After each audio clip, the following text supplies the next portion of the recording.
You're listening to the Spark Radio Network, internet radio like you've never heard before. Innovation, creativity, and imagination are all said to begin with a spark. So fasten your seatbelt and take the ride of your life and listen for the spark. You are listening to KLRN Radio, where liberty and reason still reign.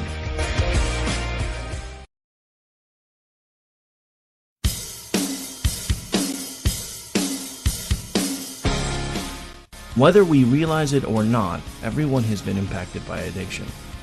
We all have family members, we all have friends that have faced this demon. But there's hope. There's hope in recovery. There's hope when we work together to rise above the plight of addiction. I'd like you to join Mac Mullings every Saturday from 2 to 4 p.m. on Rise Above Radio on KOKC 1520 AM, where they talk about the hope that is available to all of us.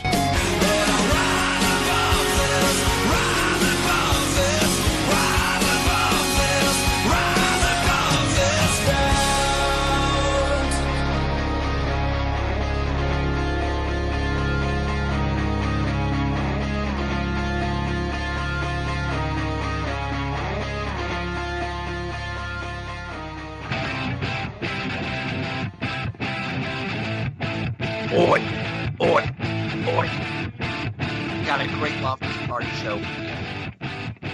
So much to talk about in the world of politics, in the world of pop culture, in the world of Brexit, and then in the world of apologies. I'm going to start the show out with a big giant apology. We had a wonderful interview with Leslie Dowd. We had a great time. Awesome.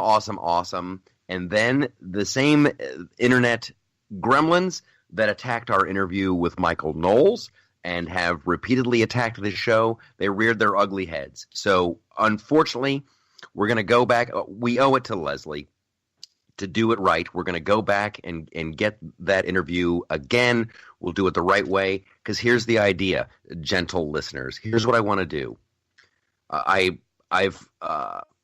always said this is a big experiment, and I'm figuring it out. I don't think people realize how easy it is to post stuff to the Loftus Party. It's a weird thing, and it's hard to describe, because there is news, and there's opinion, and there's columns, and there's movie reviews, and there's game reviews.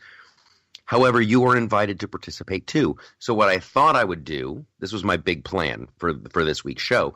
I wanted to interview the newest contributor, Leslie, that's going to be awesome. Then I wanted to interview Paul Hare and talk about his book that is available, and we're going to figure out a way to get that available on the website as well. I want to talk to Lisa K. Tate about what she's doing and what she has interested, and I want to, because that'll give me another great excuse to invite you guys to go. And I know it sounds hokey, but join the conversation. So that's, unfortunately, we don't have the interview with Leslie. I feel horrible about it, but you know what? That's the way it happened. It'll be better next week. So, with that being said, we've got the Gypsies back from wacky gypsy thing she was doing last week with campfires and amulets and bizarre incantations in the swamps of Louisiana, wherever the hell you were. It was all great until the cops showed up. It's always great until the cops show up. And then there's the chance it could be even greater, like in Superbad, but sadly it very rarely goes that way. All right, so we've got a mountainous show. I don't want to waste time. I never want to waste time. I don't like the big long preambles. Oh, and that's another one. The big long preambles. I don't know if you guys have been digging this, but there's another contributor, Gloria, and I always feel like I'm going to mangle her last name. I think it's Haney, and she's posting these phenomenal recipes with no preambles. It's great. You found a food blog with no preambles? It's fantastic. Oh my God, that's like the Holy Grail. It's only at the loftusparty.com. She calls it like no BS food recipes. They're fantastic. I got an Instapot for Christmas, and I want to start making I want to start making her recipes and giving feedback. So I think it's awesome. So it's happening. It's growing. It's wonderful. And other good news. I think we finally broke through the algorithm on Facebook because the people on Facebook are so fantastic. I think we finally broke through that algorithm. I think we finally broke through the algorithm on YouTube. It's wonderful. These are exciting times for the Loftus Party, theloftusparty.com. And you know what? We'll just talk about that news. That'll be the opening of the show. The Deplorable Tour, the Deplorable Show, that starts this Wednesday. So if you're in Southern California and you're close, you got to come by. You got to come by and see this show. We kick it off in Brea. You can get tickets at deplorableshow.com. deplorableshow.com. We got 16 cities. We're going to be we just added 2 shows, I believe, in New York, in the actual city of New York. We're going to be there towards the end of the tour. So it's going to be a big spring tour. And then we're going to do some other interesting stuff that I can't talk about now in the summer. And then we're going to kick back off in the fall as everything gets more and more exciting. And I don't know how closely, if any of you guys are following this or the updates. I was on Fox and Friends recently and talking about how one-sided late night comedy is and all that wonderful stuff. The story was picked up. It was run in a bunch of different outlets. So I'm stirring the pot. But you guys should know this. I'm getting a little, not maudlin, but serious for a little bit. This Deplorable Show, it's comedy, you guys. It's comedy. It's a good time. It's uplifting. We're not at no point in the show are we going to ask people to grab pitchforks and let's go smash the windows of a Bank of America. That's not what this is about. This is about there is a big effort on the left to marginalize and make people feel bad for not joining them. And it's like the unspoken. It's like the narrative of late night comedy shows and of the news and of CNN. And we'll get to all this because there's some big stories that'll make my point. They're trying to make people feel bad for not voting for Hillary. They're trying to make people feel bad for not being on the liberal side of every issue. If you're not on their side, you must be evil. You must be racist. It must be hate speech. It is the narrative, in my opinion, and I think it's kind of working. They want people to be embarrassed. I think it'll affect the independent voter. You should be embarrassed. You should be ashamed. You should feel bad if you're not on the side of the left. I think that's ridiculous. I think it's wrong. So the people on the Deplorable Show, that's what we're doing. It's like a celebration, and it's comedy and it's music. But it's a celebration. It's a good time. With that being said, there are at least 3, we might be up to 4 now, theaters that said, no, we don't want you here. We don't want that message here. And I don't know how far we can let them push us around. And this is what I was talking about on Fox News. And I'll open this up to Gypsy and Rick here as well to get your thoughts. But in my opinion, and I started writing it as a joke for my Fox and Friends piece on late night TV. But then it occurred to me, this is not a joke. This is for real. Like, if you look at late night television, because it was Christian Gillibrand was announcing on Colbert. Right. And so Colbert gave her the warm welcome and aren't you adorable and all this and all that. And so all the candidates on the Democratic side are going to go on Colbert, and they're going to look wonderful and they're going to shine, and it's going to be adorable and cutesy and warm and fuzzy. But without, you get Kimmel is also very politically active. They've dragged Jimmy Fallon into all this. Samantha Bee, it's very obvious where she is. All these other shows, there is no voice on the right. And you've been listening to this podcast. You've been watching The Flip Side back in the day when it was on. You guys you're awesome. And they're not going to let, and I can't talk about it right now. I don't want to ruin anybody's career, but I got I want to participate in late night. I want to participate. the show that I'm pitching right now, I had another meeting last week, is universally, there's that were like, nah, not our cup of tea. However, there's been like 4 places that are like, this is awesome. We love it. It's affordable. It's the bank. This thing is fantastic. We can't put it on our television station. It might be perceived as being friendly to the right. So the media narrative is there's no but right. And then, of course, there's tons of us. There's tons. They won't allow us on the airwaves. So we're not allowed to even play the game. And it creates this illusion that everyone who's anyone must think the same way. And this is where my Fox and Friends little piece gets into play. When you don't allow another opinion on the airwaves, when you just say no because of politics, first of all, I think it's actionable. However, that's propaganda. That's propaganda if you only have one side. And I made the argument on Fox and Friends, not the argument, I kind of said it kind of in a joking fashion. But like, if Russia spent 20 grand, 30 grand, screw it, we'll say 100 grand, which they didn't. But if Russia spent $50,000 on Facebook ads and another $50,000 on Google ads, and they did it on both sides. They just wanted to sow dissent. They wanted just to sow disruption. And if that is worthy of an investigation, and that's the end of our republic, and that's the end of, democratic way of life, and yada yada, how bad is Colbert?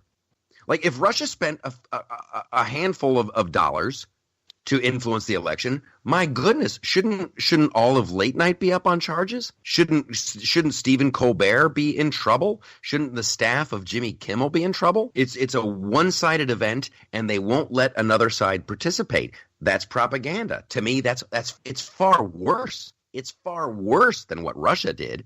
I'm talking about the late night. I want a special counsel on late night, and then I want a special counsel on theaters across America that, like, no, we don't. You're not allowed to entertain conservatives at our theater. You're not allowed to entertain Republicans. What is up with that? Every time, and I say this all the time. Every week. And I'll stop with the drum beat here in a second. I'll let smarter people talk. I think I know the problem, and it's worse. They won't allow us on TV. Now they're saying we won't allow you in our theaters.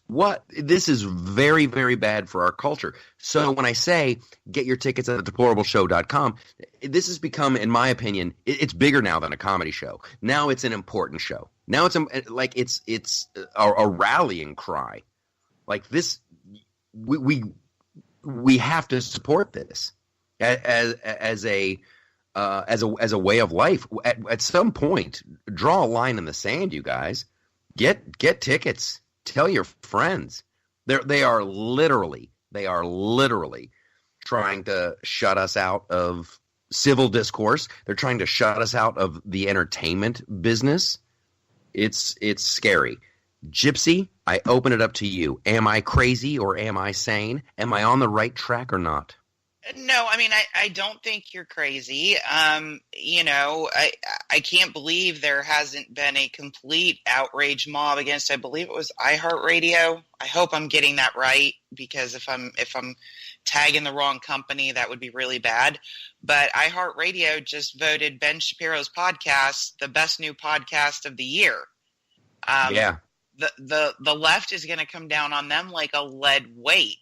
But if you're talking about new subscriptions, 5-star ratings, he wins. And so, I got to give props to whichever one of the platforms it was that actually gave him that accolade, right? Especially since, the left attacked him this week for a comment he made that, in context, I have absolutely no issue with, and nobody should. He ended up losing a couple of advertisers this week. Quip, hi Quip, never using your toothbrush, you're stupid. So, certainly I think they learned, right, that there's a market for this with the Roseanne reboot. And then No, they don't care. They don't care. They don't care. They learned there is. I was going to say they don't care.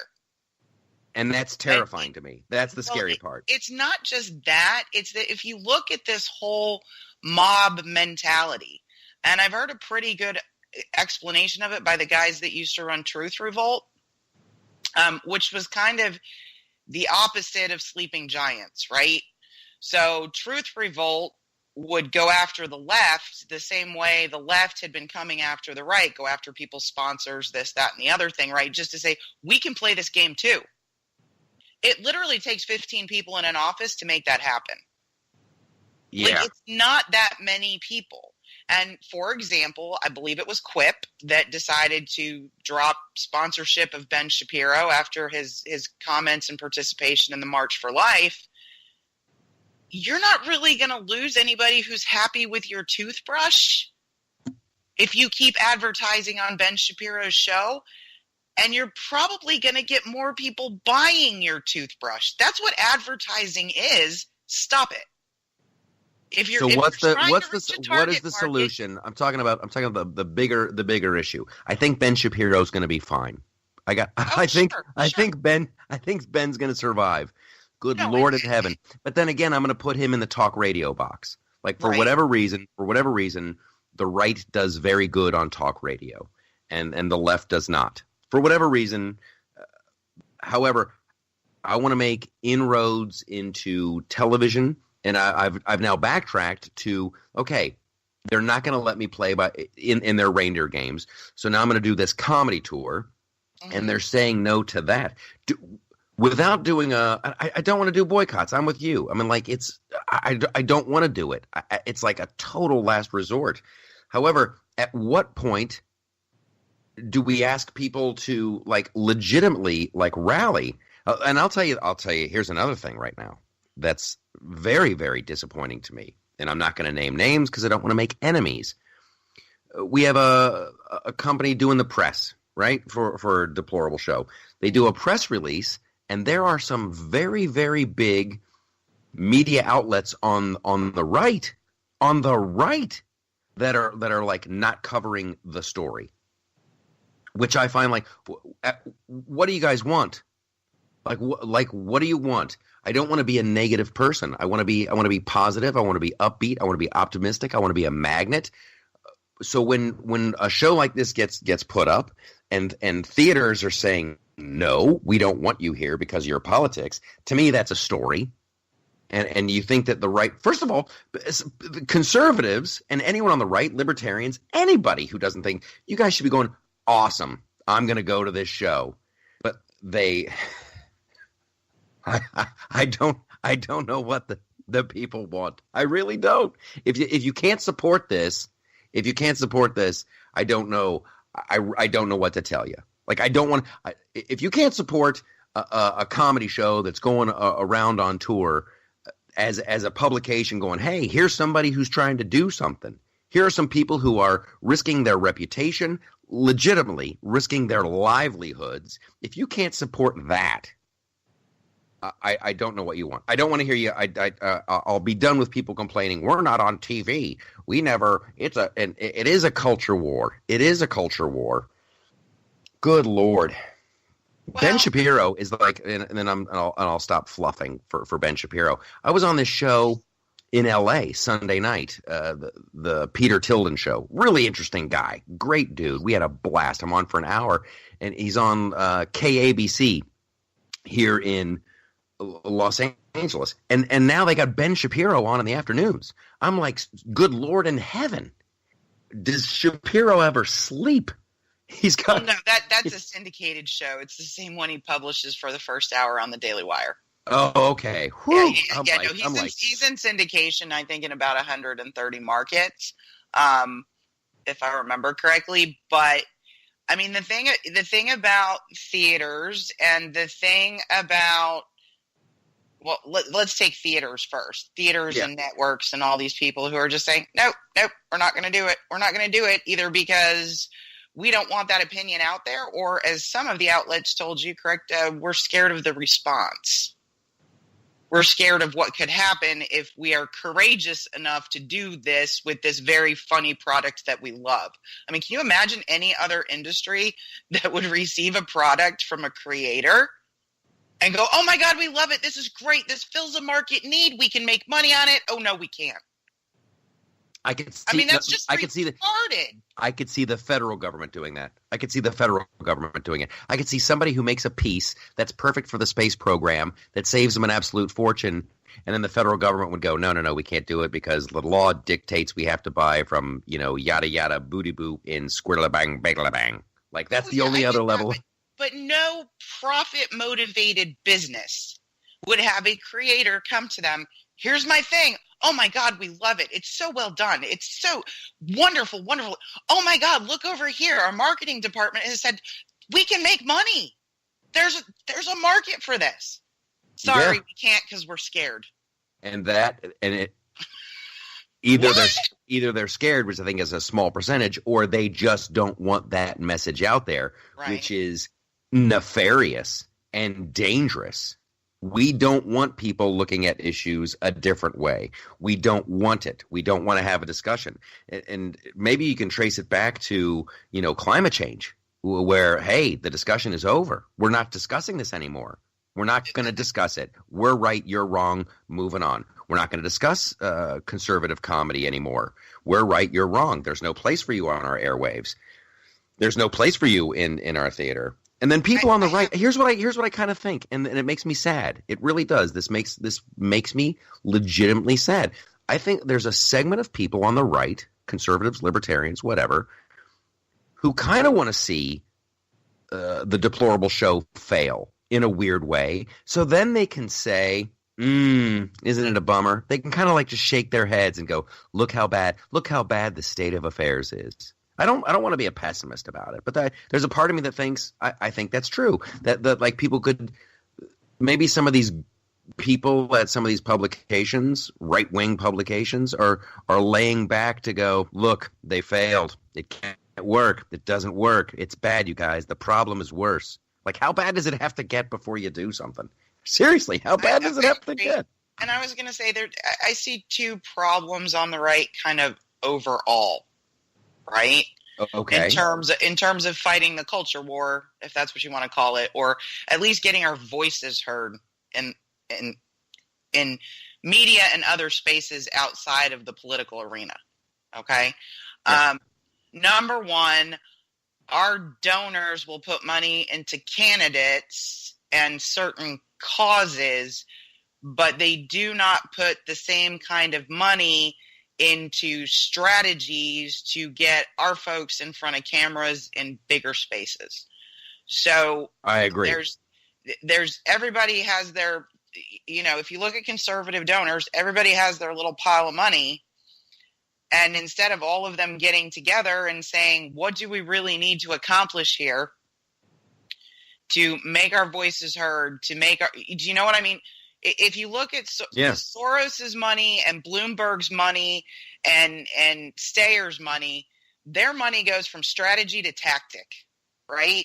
Yeah. You can trace the funding for the tactics all the way back up through strategy to that one donor and the various ways they shell out money. You don't have that on the right.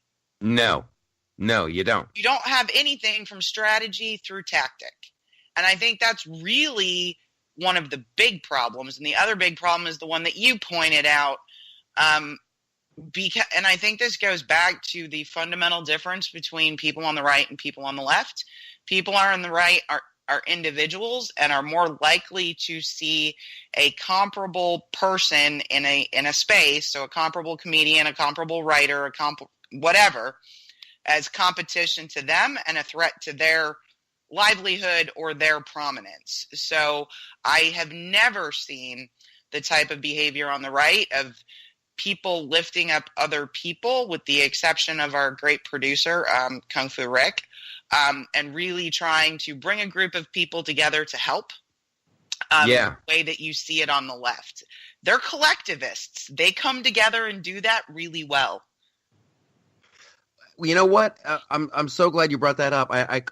I could not agree with both of your points more. And it's to the second one, the the strategy, because it does seem like on the right, things get very, very bad, very, very bad. Somebody goes to a donor and goes, oh my gosh, we got to support this candidate. We got to do this. And then the guy, whoever the guy or the woman, the donor goes, all right, I'll write a big fat check. And then they go, oh, we bought, 10,000 ads and 1 million T-shirts, and we're going to hand out the T-shirts and run the ads. And then the candidate loses. And they go, boy, but we ran the ads and we bought all those T-shirts. It's too late. It's too late. You got to bake it in. You got to bake it in. I want to do that. Like, and I'm so glad you brought up Kung Fu Rick, Rowdy Rick, and KLRN and the whole thing. And I'm so glad that we're here. And I'm saying this from the bottom of my heart. I love the fact that it's happening organically. It's happening organically. And I want to keep reaching out. I want to keep, the snowball rolls downhill and the snowball keeps getting bigger. And I want to, I legitimately, I want to make the super friends, the Loftus Party, super twin friends. Powers activate. Yeah, but it would be nice to, and I should pursue this as I move on with the Deplorable Tour. I'm gonna pursue it. There's got to be a way, and maybe we can talk after the show or later on this week about like a flow chart. Like how do we you get a big amount of money, you get a donor, then that money flows down into X, Y, and Z, which is going to. I think it's very doable. I used to think I was thinking too big. Now I realize I wasn't thinking big enough. Okay, so those are our problems, and those are the big problems on the right. And see, I can get off a thing once I think I have a solution. That's I have to think it's fixable. I can't believe it's hopeless, and good people will rise to the occasion, and solutions will be found. Okay, so now we're gonna have some fun. And we're going to make fun of some wonderful things that happened in the news, and we're going to talk some trash and roast the left. We got to talk about the latest in the shutdown. The whole Nancy Pelosi calls off the State of the Union, and then Trump lets those morons get on a bus. He waits till they're at the airport. Then he tells them to turn around. It was so awesome. And once again, it's one of these moments that encapsulates the level of hypocrisy. When Nancy Pelosi goes, you know what, we can't do the State of the Union. It's a security issue. We can't do it, which was a total lie. It was totally bogus. Boy, you turn on MSNBC and they were just happy, so happy. They're like, whoa, she's playing for keeps. She's a genius. She showed Trump who's boss. She's so smart. She's pulling every trick out of the bag. And then when Trump tells him to turn the bus around and that the taxpayers aren't paying for their little vacation photo op, he's the scum of the earth. He's the scum of the earth. And I'm like, wait a minute. What happened to playing dirty and using everything? It was awesome. I loved it. First of all, if our Secret Service and security apparatus is so impaired because of the shutdown, how do you do an international trip with a delegation of congressmen safely, Nance? Yes. How does she have any leg to stand on? She doesn't. We're so compromised we can't give a speech from the Capitol. In the meantime, we're going to go overseas. I actually looked up the numbers and the actual statements regarding the shutdown. DHS and Secret Service have 95% of their employees working.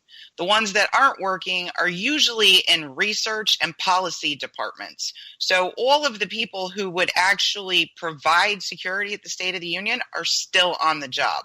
And that was an official announcement from the official agencies at the time of the shutdown as to how their departments were going to be impacted. So that was just an out-and-out lie.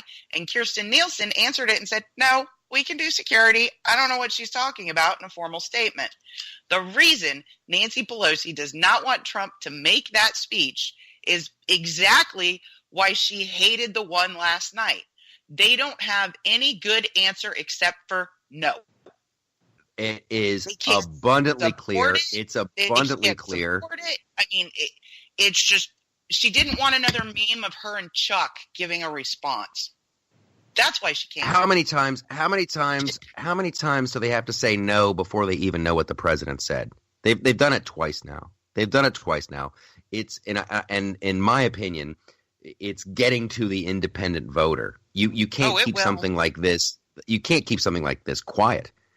They're making zero attempt. You cannot say, I'm worried about these people who work for the federal government and they have no food and they'll have no homes, and then go to Hawaii and then go, oh, I'm worried about the people who are starving, who have no paychecks, and then go to Puerto Rico. Yeah. And then say, I'm worried about these people and we need to do something, and then go to Brussels and say no to everything until you hear the offer. And at some point, it doesn't matter how many talking heads you have on CNN, how many talking heads you have on MSNBC. If you're not participating at all, you must not care. Actions speak louder than words. And right now, the actions of the Democratic Party and the leadership of Pelosi and Schumer, you can't defend it. You cannot defend it. And any of this. You can't defend any of it. I stay away from like Facebook wars, right? I really do. And there's a good friend of mine who's on there who disagrees with me, and he and I have been going back and forth a little bit. But it's like, how do you I don't see how the Democrats defend any of this.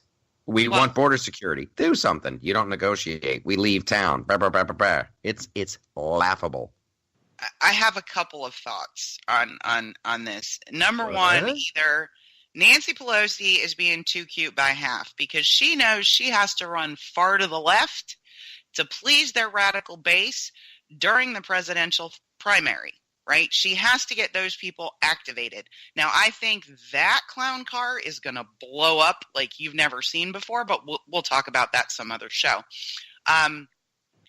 The other piece of it is she's got this brand new contingent of Democratic people in the House of Representatives that came from purple districts, suburban voters who want things like safety and security and are concerned about the opioid epidemic and the availability of opioids, and probably have been touched by somebody who has overdosed or committed suicide using that type of stuff, right? Trump got the largest audience he gets by doing that small speech on Saturday and having it on television, having it replayed on the news, and live streaming it. So people who are interested and involved in politics heard what he said, and he sounded eminently reasonable. Right? Yeah. So if Nancy Pelosi has to run to the left, one of the things Trump said was they had conversations with dozens of rank-and-file Democrats. You may find some of those rank-and-file members are given permission, kind of like Joe Manchin was during the Kavanaugh hearings, to go ahead and vote the way they need to vote for their district without penalizing it, while Nancy gets to go out there and be the mouthpiece, which is just nakedly political and awful and bad for civil society any way you look at it. But I could see her being that nakedly political. That's just one take. The other thing I say is this. As a manager and a person who managed managers and did performance evaluations on managers, good managers listen to their employees and their customers, right? Everything Trump is asking for was requested by Customs and Border Control and DHS. Those are the people that do the job every day. Why do all of these reporters and all of these politicians seem to think they know better how the current law needs to be enforced than the people who do the job every day? That is, it is, but that's the great, press play on the pre-recorded soundbite. Well, all the experts say that this isn't the best way to do it. The experts, and that's what on my little Facebook thing. I'm like, okay.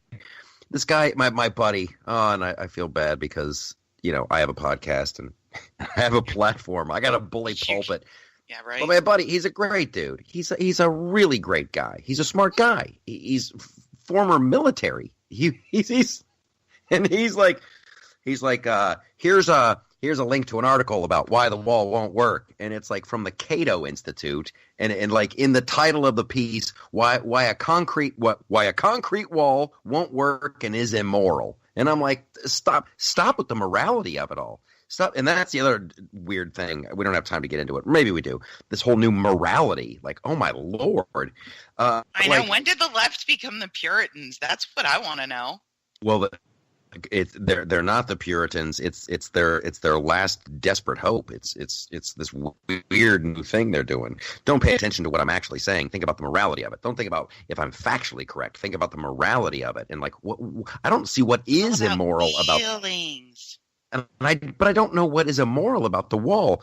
Anyway, but yeah, my buddy, he links me to an article about why a concrete wall won't work. And then I'm like, okay, we're not even talking about a concrete wall anymore. We gave up on that.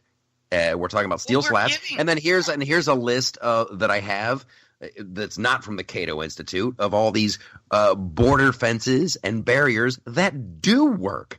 San Diego. Do work. Jim Acosta everywhere. showed us. Everywhere, all over the globe. And then of course, then they go to, a submarine. They use, because every drug dealer has a submarine. There's so many submarines. So I don't want to go over well-trod territory. I loved. It's going to fall in the Democrats' lap, no matter. I don't care what Trump said in the White House. You know, they keep running that clip again and again. I'm glad to take the mantle of the shutdown. It is on the Democrats. I don't know how you can see it any other way. The whole point and the whole goal, right, is to have people funnel through our designated ports of entry. Yeah. You can't create the funnel if you leave it wide open. Yes. That's why we were able to control the last caravan. There is steel slat fencing, right, that needs to be repaired in some areas, but there's see-through steel slat fencing that people cannot climb over. They have to go through the gates. Yeah. And it's just that's what we're talking about. And it's funny to watch, the big media spin it in any way. And I always come back to, that poor little kid who crossed the desert with hopefully his dad or whatever and got sick and got the flu and was dehydrated and ended up dying. And then the world is supposed to stop. The world is supposed to stop because this poor child was the victim of his father's well-intentioned idea, and it was whatever. But like one child. How many? And you're like, hey, 300 people are dying of ODs every week. 300 Americans are dying from these drugs that are coming in. And the drugs come in on submarines and ultra. Okay, I don't want to beat that horse to death. It's just the media and their endless. I'm always amazed by how they spin stuff. Nancy was brilliant for canceling that. Trump's a villain for canceling her thing. But I saw the best meme on Facebook. It said, I totally disagree with Trump canceling Nancy Pelosi's flight. I would have waited and canceled the return flight. I'm like, yes, that's beautiful. It was very funny. That was a very, very funny one. I also enjoyed the one where it showed the silhouette of the witch flying across the New York skyline. So it looked like she found her own way. Okay, here's the other big example. We're horrible show people if we don't talk about the BuzzFeed thing. This, to me, I always think it can't get any worse, and then it does get worse. I can't think the point couldn't be made any more clear, and then it does become crystal clear. The latest from BuzzFeed, the If It's True story. That's what I'm calling it. If it's true. If it's true, and that's every outlet ran with it. BuzzFeed, they said they had proof of Trump giving orders to Cohen to lie, and so finally, after an afternoon, hours and hours and hours of everyone salivating, if it's true, the president must. If it's true, finally, even Team Mueller had enough. Even Mueller, the investigation, had enough, and they came out with a statement. And so now the wonderful part of this is, like, you actually had a pundit on CNN going, this is a black eye for the media. I'm sure that guy is probably fired this afternoon. Oh, yeah. Brian Stelter was tripping all over himself trying to make it okay. Oh my God, it was disgusting. They were doing it again today. Juan Williams on Fox was doing great. He's like, hey, Watergate, they didn't have source. They had one source. They had one anonymous source. Oh my Watergate, God. they didn't see any papers, and they ran with the story. I kind of remember them. I kind of do remember those guys getting another source and having they were able to back up their story. Can we look at the history of one of those reporters? This isn't the first time he's made crap up. He's the one that reported that Karl Rove was indicted. You're talking about BuzzFeed, not Juan Williams. No, one of the guys at BuzzFeed. Yeah. They're a joke. They're an absolute joke. Yeah. If you're willing to die on the hill of BuzzFeed's credibility, just get out of journalism. Get out. Seriously. I don't know. I don't know how people don't get fired after this. I don't know how anybody can take BuzzFeed seriously, and I don't know how journalists can't start policing themselves. How many times? Now, the wonderful side effect, if you're on the left, is the constant drumbeat of Trump is guilty, collusion with Russia, Trump is guilty. It's been going on for over 2 years. So they're baking that in. They're baking that into the independent voter. But literally, how many times have we been down this road? I've seen compilation videos on YouTube where this is it. This is the end of Trump. Now they're circling the wagons. This is the beginning of the end. And to have this constantly happen. And now, hopefully even the layman on the street who's just sitting at the bus stop can see there's at least a big one like this. It seems like every month. Oh, at least. This is it. The week feels like a month, so I'd say every week. Dig it. You can't rack this up to honest mistakes anymore. If you try to, it has been overwhelmingly negative, and they all salivate over the prospect of, well, if it's true, here's what's going to happen, and they take great glee and they rejoice in it. You cannot. This isn't just sometimes we get it wrong when we're trying to find a story. They've wrapped themselves up in that, and I don't want like a federal investigation or anything. I want the journalists to do it for themselves, but it's shameful. Remember when Trump moved the head of Martin Luther King? That was the first one. It was like day one.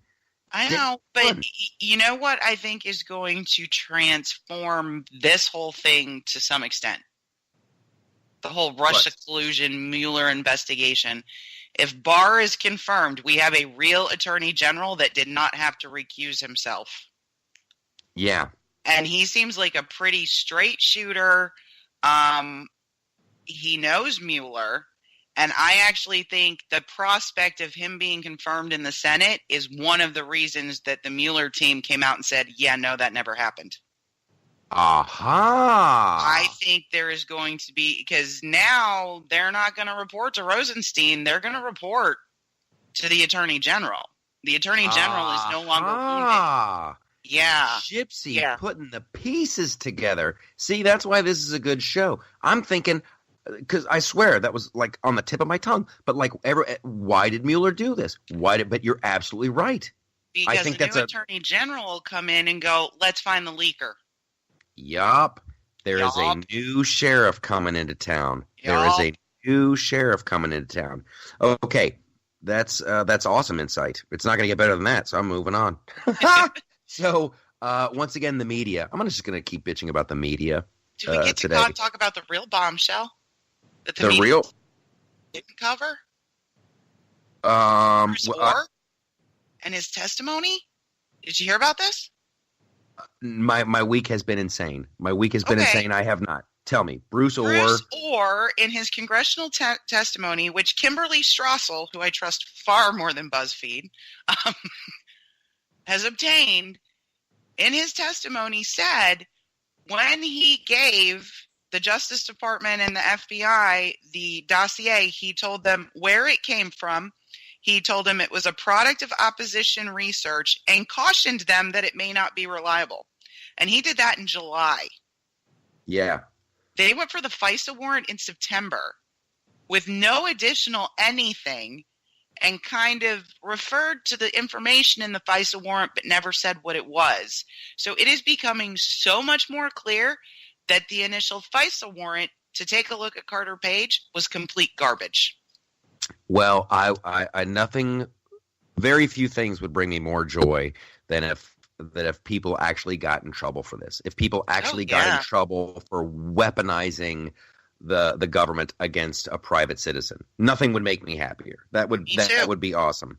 So I'm glad they got it. I hope they stay on the story. I feel like I'm failing now because I'm not digging in with both hands on it. But it seems like yay. But I've been down this road before. You think, oh man, now they've got the evidence, now they got the emails, now they got the texts, and it's hopefully something happens. Again, it was all your favorite usual suspects. It was McCabe, it was Strzok, it was Page. Yeah, that he told. Yeah. Like you can't. There's nothing in here that's been verified. It's a product of opposition research. It's likely tied to the Clinton campaign. He gave them, according to his testimony, he gave them all that information in July. And to me, that tells me that the FBI has decided it's like a fourth co-equal branch of government. They decided that, his attitudes about Russia were concerning. You know what? That's none of your business. You don't do foreign policy. The president and his appropriate appointees craft the foreign policy for the administration. You don't have to agree with it. It's very scary, and really, someone's got to get in trouble. Someone's got to get in trouble. I agree, because it's beginning to sound like the most paranoid person's deep state conspiracy theory is actually true. Oh yeah. That's really, and I've been saying this since day one of the podcast. It's always like, who's watching the watchers? Who's watching the watchers? And you just cannot have the Justice Department and the FBI running around deciding who the president's going to be. They're not allowed to do that. No, they're not. You're not allowed to do that. We don't like you, so we're going to investigate you and try to ruin you and end you and all that other stuff. But it's all about Hillary they knew. Was a criminal. They knew she was a criminal. Oh, here's a fun little story. Have her be there. I mean, what? Well, you just reminded me of something that I wanted to make sure that I had on the podcast, because I loved it that you're like, hey, did you hear this thing about Bruce Orr? And I'm like, no, I didn't. And then suddenly I'm enlightened. This one, I think, bears a little bit of discussion. I don't want to get too far into the weeds on this. Okay. This is a tweet from the Justice Department, and this is a couple days ago. A prominent global law firm agrees to register as an agent of a foreign principal. So that's the tweet. Okay, a prominent global law firm. So this is the Obama White House counsel. Former Obama White House counsel's firm agrees to pay $4.6 million to the Department of Justice and register as a foreign agent to settle charges it was illegally acting as an agent of Putin's allies in the Ukraine and influencing the Obama administration and Congress. So this happened.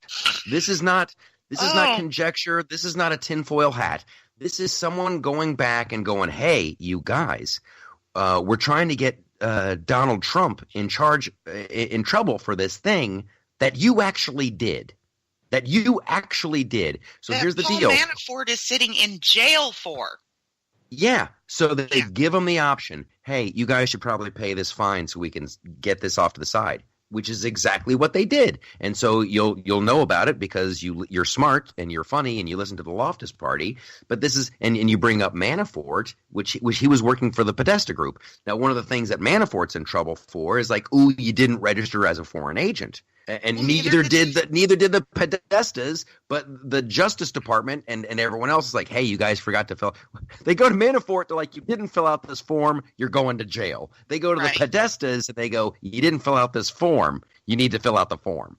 It is so. There are two sets of and laws, you guys. Then they collected several $1 million from these people who forgot to fill out the form. Oh, it's just it'd be hilarious if it wasn't our government. It would be hilarious if it wasn't our government. Oh, absolutely. That's going to be the title of my book, by the way. I'm calling it right now. It's always funny until somebody loses a country. I think that's a wonderful title for a book. Actually, I kind of like the first one. It would be funny if it wasn't our government. Yeah, I like that. It's snappy. Either way, it's snappy. But like the media, and oh my gosh, I'm like right now I am right wing talk radio. But the media won't cover it. These are the stories the media, and they won't, and they won't. And another great example, which has literally Facebook and Twitter burning up right now, burning up. It's these kids. And this is how the liberals framed it. These kids. Who are on the steps of some building in D.C. They go and they get in an Indian's face and they start screaming at him, bad Indian, hubba hubba. They make it so horrific. And even Greg Gutfeld is like, somebody needs to smack these kids around. However, that's not what happened. It's not what happened at all. When you look at the entire tape, these kids are on the stairs. They're having a great time. They're part of the March for Life.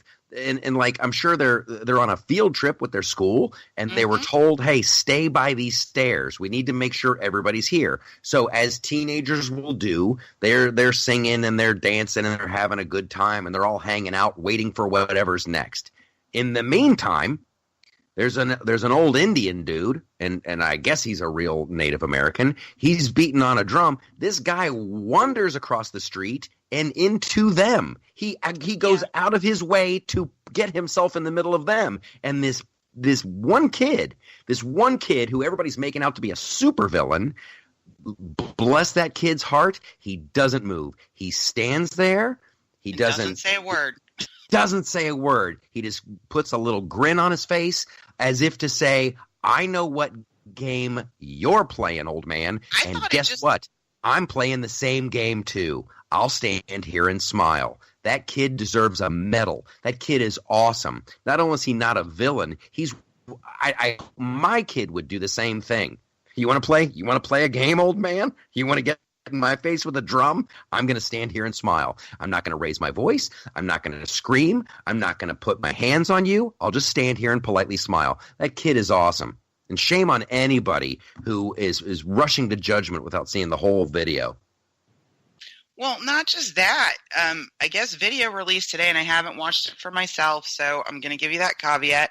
Some black nationalists were harassing these kids to begin with because they were wearing a MAGA hat. And honestly, when I looked at the video, have you ever seen a nervous smile? Like, I don't even know what to do with this. The kid's like 15 years old. Yeah. I don't even think it was confrontational in his mind. He's like, what the heck? Sam Hill is this? You know? And some people laugh when they're scared. I mean, you don't know what an individual's response could be to an individual situation. But as I'm watching this go down last night, and Kathy Griffin, you never want to meet me, because I will punch you in the head for what you did last night. She tried to dox high schoolers. Wow. Put their names out there. She was still going on about it today. Literally, a comedian in Hollywood with millions of followers and, tons of people that are going to amplify her message was looking for names of these kids. Yeah. Well, and everybody, it's a wonderful point. It's a wonderful point. That everybody rushes to judgment. Everybody rushes to judgment. And when you see a little clip of something, you cannot judge. But within an hour, people had found articles where this gentleman, this veteran with the drum, had claimed victim status before for people getting in his face. Yeah. Like, this isn't the first time he's done this. It's a common...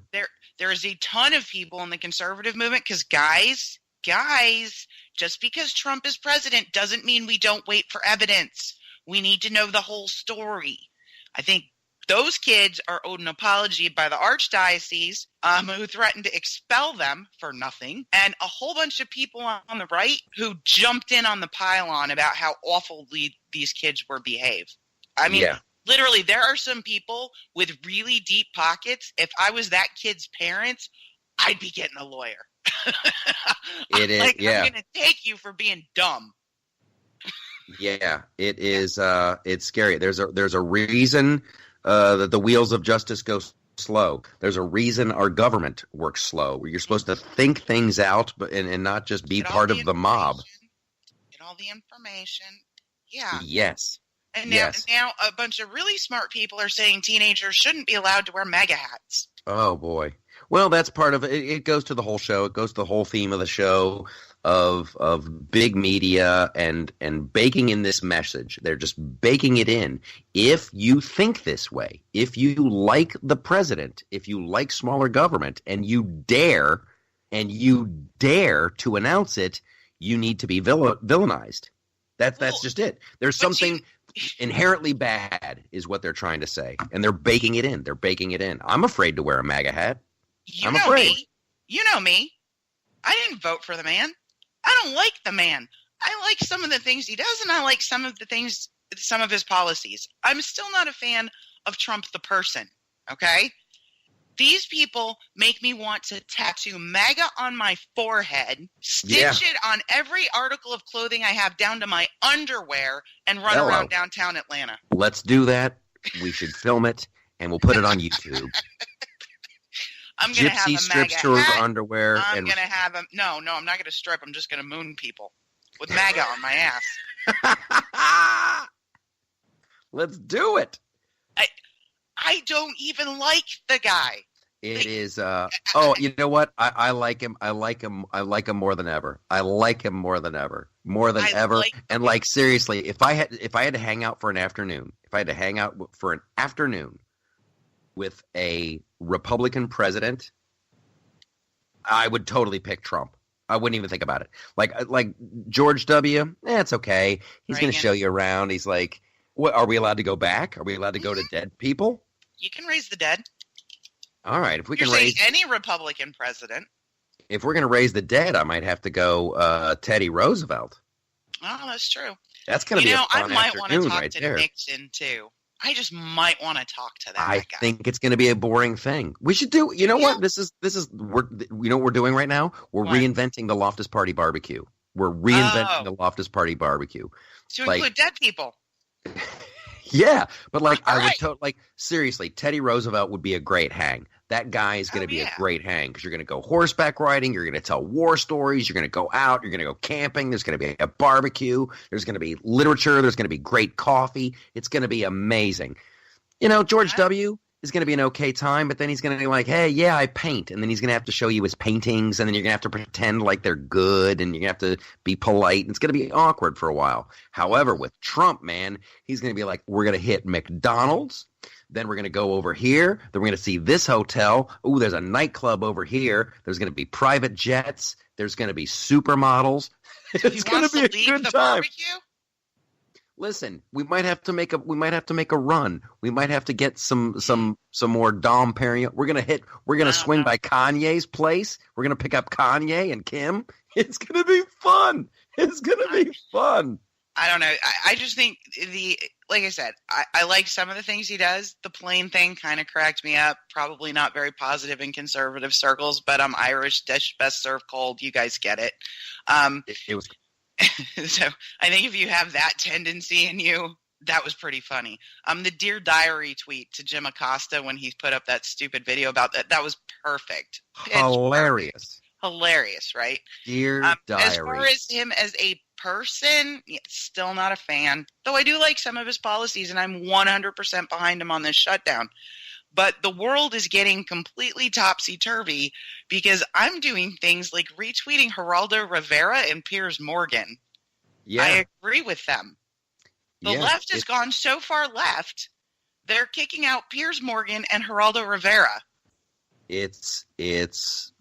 Listen, I'm all for. I did another podcast and radio thing for the Blaze.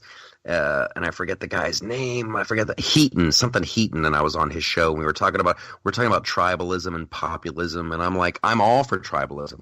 I want to have the fight. Like I want to move past all this, and we can't move past it until we have the fight. And we always say it's the wonderful side effect of the Trump administration is the masks are off, and the media is finally they're showing everyone that they are the ad agency for the left. That's the Democratic National Party.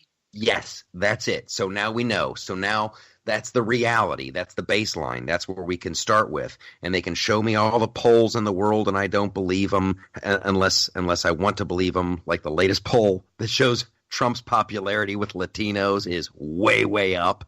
Is way, way up. If you come here legally, you probably don't like illegal immigration. Those people cut in line. Nobody likes a line cutter. Dig it. Dig it. Like, that's the only time I really want to slap somebody is when they get in front of me in line and they weren't there. If you wouldn't let somebody do it at Disneyland, why would you let them do it in your country? Exactly. Okay. Trump did the fast food thing at the White House. I thought it was awesome. I thought it was fantastic. But shame on Burger King. Burger King, those it really rubbed me the wrong way. They came out with a tweet the next day. They're like, since we sold so many hamburgers yesterday, we're like I don't know what it was. It was like a spelling error or and Burger King took a little side swipe at the president. And you know what, Burger King, you better watch it. You're on thin ice because you're not choice number one. I really thought about going after them, but like someday they might want to sponsor me, so I didn't go at them too hard. Here's the other thing. You were talking about boycotts, right? So I'm not going to boycott Burger King, but it's certainly going to factor into my decision as to which fast food I am going to go get. That's what all of these things do, right? There's alternatives to all of them. Ooh. So it factors into my decision. So I'm probably not going to buy it, but I don't call that a boycott. I call it making a consumer decision. I did it yesterday. I did it the other day to Ben & Jerry's. I did it the other day to Ben & Jerry's. I was at the mall. Why did I have to go to the mall? I'm sorry. I was like picking up new glasses, I was getting a new. It's not so bad after Christmas. I was getting a new pair of glasses, and I was getting a new battery put in my wristwatch, and so I took the boys there, and we're grabbing some dinner, mall food, whatever. I'm a horrible parent, so afterwards, they're like, "Hey, let's go grab some ice cream." And I'm like, that sounds insane. That sounds great. And so we go down to the first level of the mall here in Studio City, and that means that we're out of time. So we go down to the ice cream place, and it's Ben & Jerry's, and I'm like, I don't want to give them money. I don't want to give them money because they're actively trying to get rid of the president that I'm digging. So I'm like, put anti-Semites on their ice cream. So I'm like, hey, you know what sounds good? See's Candy. Let's go get some. And the guys are like, hey, yeah, let's go do that. So we went and got some See's Candy instead. So there you go. I really put it to the man. I hope I hurt you bad. You made a consumer decision. Okay. That's the show. My apologies again to Leslie. We'll get you on next week. Check out, I got a new endeavor going on. I want to put it on the Loftus Party. It'll be up by the time this airs. It's Bullet Points. Bullet Points is a new little video project, myself and Judd Dunning, and I'm going to try to make it a Loftus Party exclusive. Go to the website, sign in, post stuff. We're having fun. Listen, great times. I will give you further updates on the Deplorable Show as we go. I love you. Put some pants on. We'll talk to you next week.